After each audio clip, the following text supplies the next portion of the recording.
Hello and welcome to another episode of Retold, where we look at some of the best travel writing books of generations past. And today we're going to India with this book, Fibber in the Heat by Miles Jupp.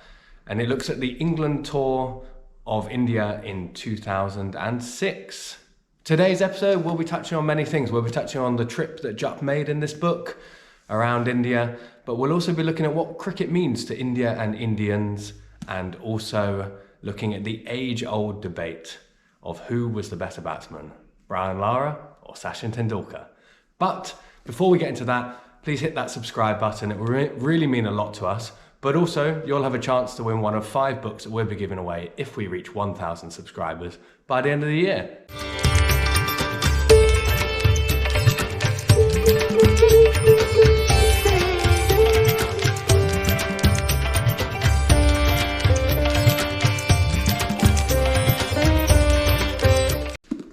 So this book starts in the UK, with Jupp, who was a budding actor and comedian, deciding that after the 2005 Ashes, he wanted to have a job that made him watch a little bit more cricket, understandably.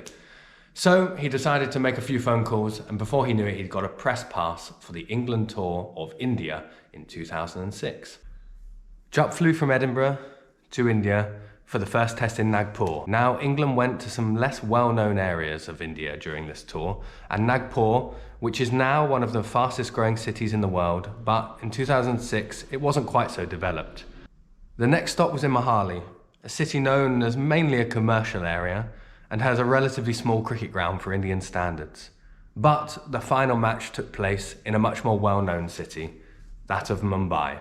India's second city and financial hub, Mumbai is a place known for its tropical climate, amazing architecture, and for its love of cricket. Later, we'll talk more about India's love of cricket, and particularly why Mumbai is a very special place for Indian cricket in general. But let's just take a quick look at this tour. Now, I'm not really one for stats and figures. Even when I play cricket myself, I couldn't remember a lot of them. So I've printed off the results of the 3 tests, and I'm just going to go through some of the facts and figures now with you.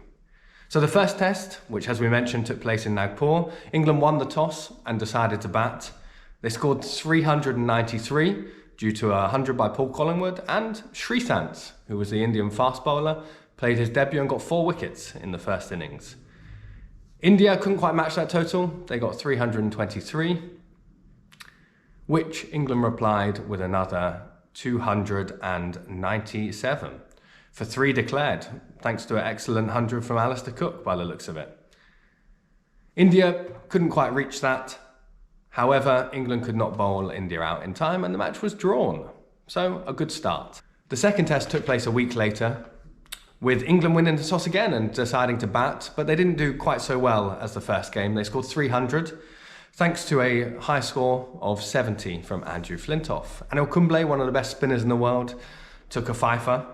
India replied with 338, thanks to a Rahul Dravid 95 off 208 balls, typically Dravid in that knock. 181 was the reply from England, with Ian Bell top scoring, but India were able to knock off the 140 odd runs needed with the loss of only 1 wicket to take a 1-0 series lead. Now the third test is what I think got really interesting, particularly if you happen to be English. England again won the toss and decided to have another bat, and they scored 400, thanks to an excellent 128 from Andrew Strauss. Now, India replied with 279, and England decided to bat again. Presumably they couldn't enforce the follow-on, never very good at maths. They scored 191 runs at a relatively slow pace actually, in almost 100 overs, but I guess time was an issue, and they bowled India out for just 100, with Sachin Tendulkar top scoring. Interestingly, Sean Udall, who was, I believe, replacing Ashley Giles, who didn't make it on the tour, or either made it on the tour and then got injured, got 4 wickets to win England the game and draw the series 1-1, which was a pretty good result for England. They were a very good team at the time, just won the Ashes, but it's a very, very tough place to go and play cricket in India. Now, why is it so tough to go and play cricket in India? There are many reasons, but one of them is because India, well, it's kind of cricket there is, you know, it's pretty important. It is by far the most popular sport in India. It is played really absolutely everywhere. I mean, you can see children playing in the streets. There are pitches on every available space of land and grass. It's played across the whole country, a huge country of 1 billion people. And it's probably for that reason the Indian cricket team is quite good.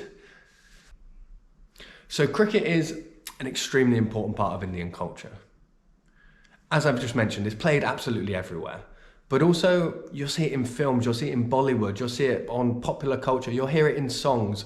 And it's for that reason that the people that get to the top of the Indian team, they become absolutely revered to almost godlike status.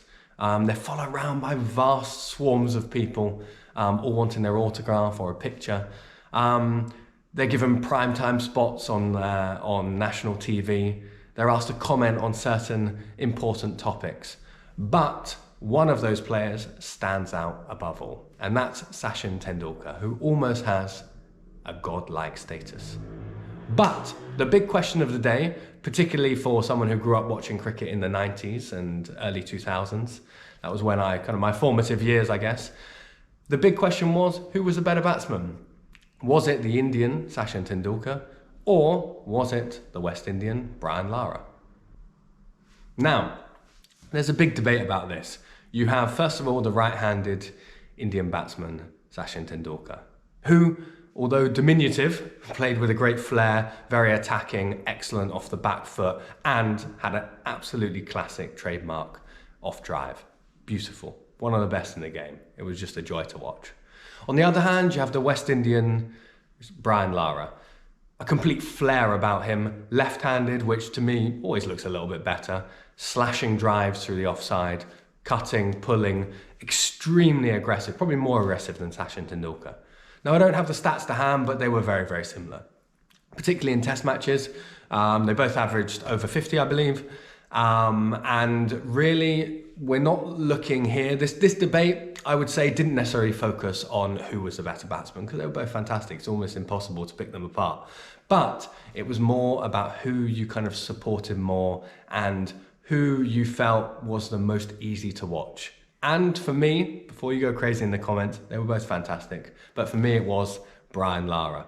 I mean, you can't get better, as I mentioned, than the off-drive, cover drive of Sachin Tendulkar. It was an absolute joy to watch. But I would say that watching Brian Lara bat, he was a little bit more aggressive, and to me, it just made him much more fun to watch. And also watching the West Indies dominate with their fast bowlers on hard, fast pitches as well, I think was just amazing to watch him navigate those pitches and score so well and score so freely and score so fast as he did. So tell me, that brings us to the end of this episode. One, what do you think about this trip? Would it be something that you'd like to do? Are you a cricket fanatic? But also tell me, who do you think's better? Was it Brian Lara or was it Sachin Tendulkar? Leave a comment. And for now, keep reading, keep traveling, keep talking. Ciao.